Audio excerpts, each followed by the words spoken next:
Hello friends, কেমন আছো তোমরা সবাই? চলে এলাম আজকে নতুন ভিডিও নিয়ে। আজকের ভিডিওতে আমরা কথা বলবো 12,000 টাকার প্রাইস সেগমেন্টের লো বাজেটের একটি ফোন নিয়ে। এবং আপনার বাজেট যদি 12,000 টাকা হয় এবং তার মধ্যে আপনি মোটামুটি গেমিং আশা করেন, ভালো ক্যামেরা এখানে আপনি এক্সপেক্ট করে থাকেন, তাছাড়া ভিডিওগ্রাফিও অর্থাৎ মাল্টিমিডিয়া পারফরমেন্সও দুর্দান্ত পেতে চান, 5,000 mAh এর ব্যাটারি থাকতে হবে এবং সেটা যদি হয় একটি স্যামসাংয়ের ফোনে, তাহলে তার কথাই নেই। তো বন্ধুরা, আপনার যদি এরকমই রিকোয়ার্ড থেকে থাকে তাহলে এই ভিডিওটি অবশ্যই আপনার জন্য। আজকে বন্ধুরা আমরা কথা বলবো স্যামসাং গ্যালাক্সি A06 4G ফোনটি নিয়ে। আসলে A06 এর আমরা A05 এর আপগ্রেডেড বা সাকসেসর হিসেবে দেখতে পাবো এবং সাধারণত এই যে A0 যে সিরিজটি রয়েছে সেটা স্যামসাংয়ের লো বাজেট ক্যাটাগরির একটি ডিভাইস এবং ইন্ডিয়ান মার্কেটে এটা 9,999 রুপি এবং ডিসকাউন্ট নিয়ে 8,000, 8,500 বা 9,000 টাকায় রুপিতে এই ফোনটি কিন্তু অ্যাভেলেবেল পাওয়া যাবে। তো বন্ধুরা, ভিডিওটির মূল পর্বে যাওয়ার আগে যারা এখন পর্যন্ত আমাদের চ্যানেলটি সাবস্ক্রাইব করেনি, এরকমই নতুন নতুন ট্রেন্ডিং ভিডিওর জন্য আমাদের চ্যানেলটি সাবস্ক্রাইব করে বেল আইকনটি প্রেস করে দেবেন এবং হ্যাঁ, ভিডিওটিতে লাইক দিতে ভুলবেন না। আমরা প্রথমে এই ফোনটির বক্স কন্টেন্টের দিকে খেয়াল করলে আমরা সাধারণত বক্স কন্টেন্ট দেখতে পাবো এবং সাধারণত আমরা জেনে থাকি স্যামসাংয়ের লো বাজেট সেগমেন্টের ডিভাইস হোক বা ফ্ল্যাগশিপ ফোন হোক, আমরা কিন্তু এর মধ্যে অ্যাডাপ্টার দেখতে পাই না। তো সেরকমই আমরা সিলিং বক্স দেখতে পাবো। বক্সটি ওপেন করলে এর মধ্যে প্রথমেই আমরা ফোনটি দেখতে পাবো। এই দেখুন বন্ধুরা, আকর্ষণীয় ফোনটি। তাছাড়া সেমিকন্ডাক্টর পিন এবং এর মধ্যে type C to type C একটি কেবল রয়েছে এবং গাইডলাইন পেপার এই ফোনটিতে আমরা দেখতে পাবো।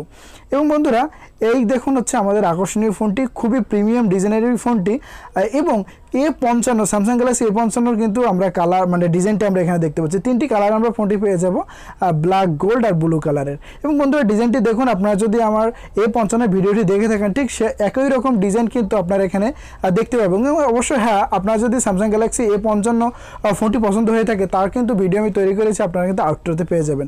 এবং এই হচ্ছে A05 ফোনটি এবং এই বাঁ পাশে যেটি দেখতে পাচ্ছেন এটা হচ্ছে A06 ফোনটি। প্রায় সিমিলার ডিজাইনের রয়েছে। তাছাড়া বিল্ড কোয়ালিটি হিসেবে ফ্রন্টে আমরা গ্লাস, প্লাস্টিক ব্যাক এবং প্লাস্টিক ফ্রেম আমরা ফোনটির ক্ষেত্রে লক্ষ্য করব। তাছাড়া এই ফোনটির হাতে নিলে কিন্তু আমাদের খুবই স্লিম লাগবে। এখানে আমরা 8 মিলিমিটার থিকনেস ফোনটিতে দেখতে পাবো, যেটা অবশ্যই এই বাজেট সেগমেন্টে একটি স্লিম ফোন অবশ্যই বলা চলে। এবং ডিজাইনের দিক থেকেও কিন্তু আমরা কিছুটা শার্প লক্ষ্য করছি A05 এর তুলনায়। এবং এই ফোনটির ওয়েটও বেশি নয়, 189 গ্রাম আমরা ওয়েট লক্ষ্য করবো। তো অবশ্য বিল্ড কোয়ালিটি কিন্তু আমাদেরকে ভালো দিয়ে থাকবে এবং খুব ভালো হ্যান্ডি ফিলও আমাদেরকে দিয়ে থাকবে।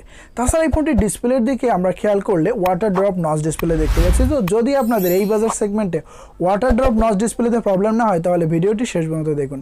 এই ফোনটিতে 6.7 ইঞ্চি এর 90 হার্টজ রিফ্রেশের একটি IPS LCD প্যানেল ব্যবহার করা হয়েছে এবং এটি একটি HD+ ডিসপ্লে। তো এখানে আমরা FHD+ পাচ্ছি না। তাছাড়া মনো স্পিকার রয়েছে এই ফোনটিতে। তো এখানে মাল্টিমিডিয়া পারফরমেন্সে আমরা কিছুটা কিন্তু ব্যাকডেটেড বা একটু খারাপ দিক আমরা এক্ষেত্রে লক্ষ্য করছি। তাছাড়া এই বাজেটে আমাদের FHD+ও আমরা কিন্তু লক্ষ্য করে থাকি। একটু বাজেট বাড়ালে আমরা FHD+ও কিন্তু পেয়ে যাবো, 500 ডিসপ্লেওয়ালা ফোন পেয়ে যাব।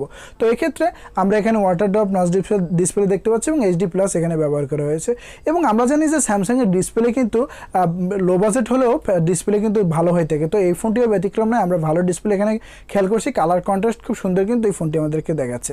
এবং এই ফোনটির যেটা বড় হাইলাইট করার বিষয় সেটা হচ্ছে এই ফোনটির চিপসেট। এখানে আমরা MediaTek Dimensity Z85 এর একটি চিপসেট দেখতে পাচ্ছি, যেটা 12 ন্যানোমিটার আর্কিটেক্ট বিল্ড। এবং আমরা জানি যে Z85 যে চিপসেটটি রয়েছে সেটা প্রথম অবস্থায় আমরা যখন চিপসেটটি দেখেছিলাম তখন কিন্তু খুব ভালো গেমিং পারফরমেন্স আমাদেরকে দিচ্ছিল এবং বর্তমানে এই যে চিপসেটটি এটাও কিন্তু আমাদের খুব ভালো গেমিং পারফরমেন্স দিচ্ছে এবং আরও স্টেবল পারফরমেন্স এই চিপসেটটি আমাদেরকে দিয়ে থাকছে। তো এই ফোনটি আমাদের গেমিং পারফরমেন্স ক্ষেত্রে নিরাশ করবে না। আমরা মিডিয়াম গেম পেলে অবশ্যই এই ফোনটি থেকে করতে পারবো।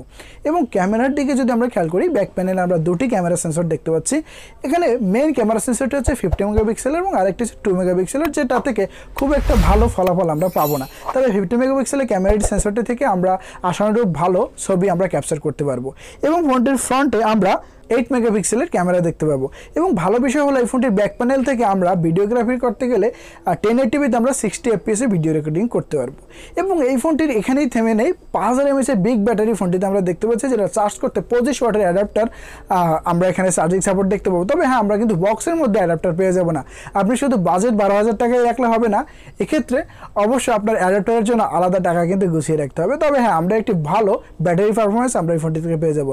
তাছাড়া রয়েছে সাইড মাউন্টেড ফিঙ্গার ফিঙ্গারপ্রিন্ট রয়েছে এবং ফেস আনলক তো অবশ্যই ফোনটিতে থাকছে। এবং মেইন একটা বিষয় হচ্ছে এই ফোনটির স্টোরেজ বিষয়টি। এখানে আমরা দুটি ফোন আমরা বা দুটি ভেরিয়েন্ট আমরা পেয়ে যাবো, 464 একটি এবং 6128 একটি, এই দুটি ভেরিয়েন্ট আমরা পেয়ে যাবো। তো আপনাদের সাজেস্ট থাকবে যে 464 যে ভেরিয়েন্টটি সেটা অ্যাভয়েড করবেন, কারণ এখন আমাদের যে ফাইল ভিডিওগ্রাফি হোক বা ছবি হোক তার কিন্তু যে সাইজ সেটা কিন্তু বেড়ে যাচ্ছে বা বেড়ে গেছে। তো এক্ষেত্রে 6128টি নেওয়া যুক্তিযুক্ত হবে। এক্ষেত্রে LPDDR 4X RAM টাইপ এবং eMMC 5.1 আমরা স্টোরেজ টাইপ দেখতে পাবো। তবে আমরা যদি এর থেকে 1000 টাকা বাংলাদেশে বসে বাজেট বাড়িয়ে একটি ফোন কিনে সেক্ষেত্রে কিন্তু UFS 2.2 আমরা স্টোরেজ টাইপ দেখতে পাবো, যেখানে আমাদের দৈনন্দিন জীবনে ফোন ব্যবহার করতে খুব একটা প্রবলেম হবে না। তাছাড়া এই ফোনটি অ্যান্ড্রয়েড 14 এর সাথে রান করবে এবং কোম্পানি ক্লেম করছে যে 2 বছরের মেইন আপডেট আমাদেরকে দিয়ে থাকবে। তো বন্ধুরা, এই স্যামসাং ফোনের আমার কাছে একটি অন্যতম ভালো লাগার বিষয় হচ্ছে তারা কিন্তু ঠিক টাইম মতো আপডেট দেয় এবং তাদের আপডেটের সংখ্যাও কিন্তু সাধারণত বেশি হয়ে থাকে।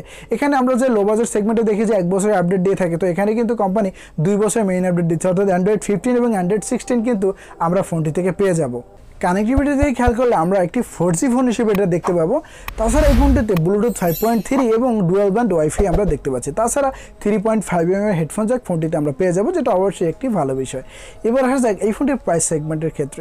বন্ধুরা, আমি প্রথমে বলেছি ফোনটি আমরা ইন্ডিয়ান মার্কেটে 9999 রুপি বা 10,000 রুপির ক্ষেত্রে আমরা লক্ষ্য করতে পারি, বা এর প্রাইস নিয়ে বা যদি ডিসকাউন্ট দিকে খেয়াল করি সেক্ষেত্রে আমরা 8,000 রুপিতেও এই ফোনটি ইন্ডিয়ান মার্কেটে পেয়ে যেতে পারি। তবে বাংলাদেশে কি আমরা 12,000 টাকায় ফোনটি আদৌ পেয়ে যাবো প্রথম অবস্থায়? না বন্ধুরা, প্রথম অবস্থায় ফোনটি আমরা 12,000 টাকায় পাবো না, কারণ আমরা সাধারণত এই ফোনটি আনঅফিসিয়ালভাবে দেখতে পাবো। এখন গ্লোবালি ফোনটি লঞ্চ হয়েছে ইন্ডিয়ান মার্কেটে, কিন্তু এখন অফিসিয়ালভাবে ফোনটি লঞ্চ হয়নি। সেটা আমরা কিন্তু এই মাসের মধ্যেই দেখতে পাবো যে ফোনটি অফিসিয়ালভাবে ইন্ডিয়ান মার্কেটে লঞ্চ হয়েছে। এবং এখন পর্যন্ত আপনি বাংলাদেশের ফোনটি আনঅফিসিয়ালভাবে পেয়ে যেতে পারেন বা গ্লোবাল ভেরিয়েন্টটি আপনারা পেয়ে যেতে পারেন। সেক্ষেত্রে বন্ধুরা, এই ফোনটির দাম এখন বর্তমানে 14 কি 15,000 টাকা হতে পারে। তবে আপনি যদি 2-3 মাস পর ফোনটি কিনে থাকেন বা যখন অ্যাভেলেবেল সব জায়গায় ফোনটি হয়ে যাবে, ইন্ডিয়ান মার্কেটে অফিসিয়ালভাবে লঞ্চ হবে, তখন কিন্তু ফোনটি আমরা বাংলাদেশে বসে 12,000 টাকার মধ্যেই পেয়ে যাবো। এবং আপনি যদি 464 ভেরিয়েন্টটি নেন সেক্ষেত্রে আরও কম দাম আপনি লক্ষ্য করতে পারেন। তো বন্ধুরা, এই ছিল আজকে ভিডিও। আশা করি ভিডিওটি আপনাদের ভালো লেগেছে। যদি বন্ধুরা ভিডিওটি ভালো লেগে থাকে অবশ্যই চ্যানেলটি সাবস্ক্রাইব করে বেল আইকনটি প্রেস করে দেবেন। এবং হ্যাঁ, স্যামসাং গ্যালাক্সি 55 ফোনটির যদি রিভিউ দেখতে চান তাহলে অবশ্যই আউটরোতে দেওয়া থাকবে, আপনারা দেখে নেবেন। আর শীঘ্রই ভালো থাকবেন, সুস্থ থাকবেন। ধন্যবাদ।